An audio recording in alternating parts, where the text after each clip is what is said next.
همین صحیفه را دستگیری کنیم. از همین صحیفه خدا خواهد من انشالله در شما خدمت میکنم. در پولدار کوخی در ما حاضر همو یک گپ هست در عزیزای خدا میگن که در کدام ملتی که اگر قدر زن ای حساب خوشروگیش قدر مرد ای حساب داراگی شید اون ملت هلاک میشه. یعنی قیمت و قدر زن فقط در خوشروگی بینن و منزلت مرتبه مرده که در پولداریش ببینن این ملت با هلاک میشه. هم کپسولاش شیری چطور در کپسولا برای آدمای شیشاشو در میکنن، کسری قند دارن دردم خوب میکنن. روغن خیلبه برای وسپلین گرده معده، همچنین برای سنگ نمک گرده ریزوندن، سمیونوان برای بزبله شیدن، صابون شنگود است برای رو توزه کردن، شامپونو است برای مویها رو ریختن ره گرفتن. همچنین اپیمیدیوم پاستا چند ویدش است استیسولی ترکیه استیسولی یگیر دسته امپیلوس هسته برای پراستاتیت، برای مردونگی وفات کردن، برای گردش خون تیز کردن، به حد یردم خوب میکنن. یک کس آمد گفت پروردگارا همین آدم گفت در دنیا بسیار مقصد ولوله و دغدغش بسیار کلام بود. این مرا حقارت کردگیه. ما نمیتونستم که در عوض حقارتش کنم. برای این مرد بسیار آدمی دمدار بود آخی. این را حقارت میکردی اگر مگرم که ایجاد مقصد گفتی روسا ویسلکت کنن. نمیشید قطعی سر کار گرفته. این مردک ما را حقارت کردگیه. مرا دل ما شکستگیه. مرا آب روما در بین مردم ریختگیه. خدای مهربان میخواهم که در عوض همین دشنامش وعده همینه که من باید ثواب بگیرم، ثواب اومده. این ذخیره داره که نماز داره، زکات داره، صدقه داره، حج داره، خلاص پر آخی صندوقش پر اولی. خواب همون موافق شه الله مهربان قاضی خچه این همین مقدار میبرانه در دستکی میتمه. با کیه دواگر قذفه هزه کس میگه پروردگارو همین آدم در دنیا مرا تهمت کرده. من به خدا قسم هیچ گناهی نداشتم. برادرو این تهمت بسیار چیزی بدیده. وقتی او میگه که پیامبر میگه 7 چیز از بسیار مقصد گناه وزنی ترینه. یک تاش نفری را تهمت میزنی که بیچاره تماما به همون کار آلودگی نداره.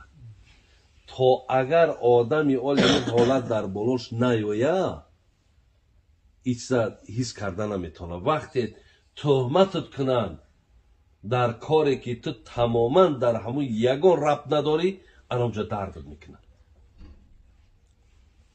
حضرت علی را گفتن که از آسمان در وزنی تر چیه؟ برادرای آسمان را میدونین چقدر وزن داره؟ این درش میدونین چقدر ستاره ها و چقدر مقصد این چیزهای از زمین چندین برابر کلان. این آدم در دنیا مرا تهمت کردگیه. الله مهربان صندوقک شوی کرد گرفت ثوابا را در دستش داد. کی با دعوا دارد؟ نفر دیگر اومد گفت که پروردگارو این در دنیا مال مرا خوردگیه، از مبلغای من خوردگیه، این مرا مقصد بالام جبر کردگی پول مال ما گرفتگیه. مادامی که خیلی مرده که چهره از بعضی هست که نفری که همین میان مثال مال تمیخره پول تمیخره گفزرش نمیتونی. ما در حدیث داریم این الرجال یتخوضون فی مال الله بغیر حق فلهم النار یوم القیامه.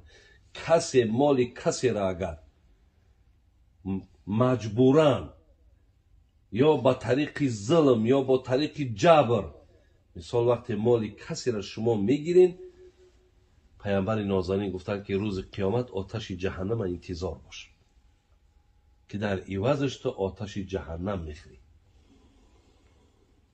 از اینا برادر از احتیاط کنیم. زیرا این مردکا روز قیامت اجرای ما را بگیرد. ما را عمل قرآن چی میگه؟ میگه و اما من ثقلت موازینه فهو فی عیشة راضیه. ترازوی اعمال که از عملهای صالحتون سنگین شید میره جنت. فاما من ثقلت و اما من خفت موازینه فامه هاویه. یک ترازوی اعمال که ثواب نداشته باشه میره جهنم. برای همین وقتی که ثوابهای ما را مردکا گرفت دیگه در ترازوی اعمال ما چی میمونیم؟ برای همین بسیار احتیاط کن در کار تا از زمره اینها نشیم که روز قیامت گریبان ما و شما را بگیرم. خداوند توفیق منتیا برادر عزیز هدایت مکنه تا از زمره کسایی نباشیم که خون کسی را ریزانیم، کسی را حقارت کنیم. همین حقارت هم از میدونید دهنی همه ما و شما پری حقارت شده. ببینین همه را خانواده را حقارت میکنیم. یا برادر ولی سوال روان کرده در من در اون نوبتی جوابش هسته میگه همین اکم که پول داره میگه پول داره مال داره خونه دا میداره میگه زنامون حقارت میکنه. از بس که میگه در همون خانه کم ترک که بگیم ریتینگش کلانه کوخی این مردک خیلی پول داره کوخی. در ما حاضر همون یک گپ هسته در عزیزای خدا میگن که در کدام ملتی که اگر قدر زن ای حساب خوشروگیش قدر مرد ای حساب داراگی شید اون ملت هلاک میشه. یعنی قیمت و قدر زن فقط در خوشروگی بینن و منزلت مرتبه مرده که در پولداریش ببینن این ملت گو هلاک میشه. لیکن همونا میگن میدرویا هممونا زنامونا حقارت میکنن هیچ گفته نمیتونه. برای همین احتیاط کن در کار برادر او به هر حال را بین همون درمنده دیلش زیقه که همین کار میکنه و گبزه نمیتونه.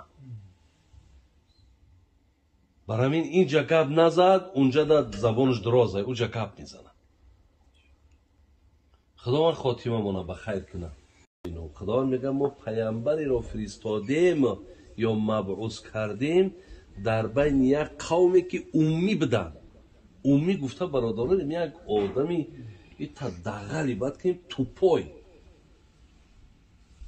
امی این تماما با یک نفرهایی که هیچی ندارن هیچ معلومات نیست در بین اینها پیغمبرمون مبعوث شده. اینها را باید که آگاه کنه، اینها را باید که مقصد راست کنه، خبردارشان کند که این بودهایی که شما میپرستین یا معبود نیستن. اون معبود حقی که باید عبادت شود اون مقصد مثل نداره، اون مانند نداره، اون شریک نداره. همین مردم مقصد بیدار کردن کاری آسان نبود آخی.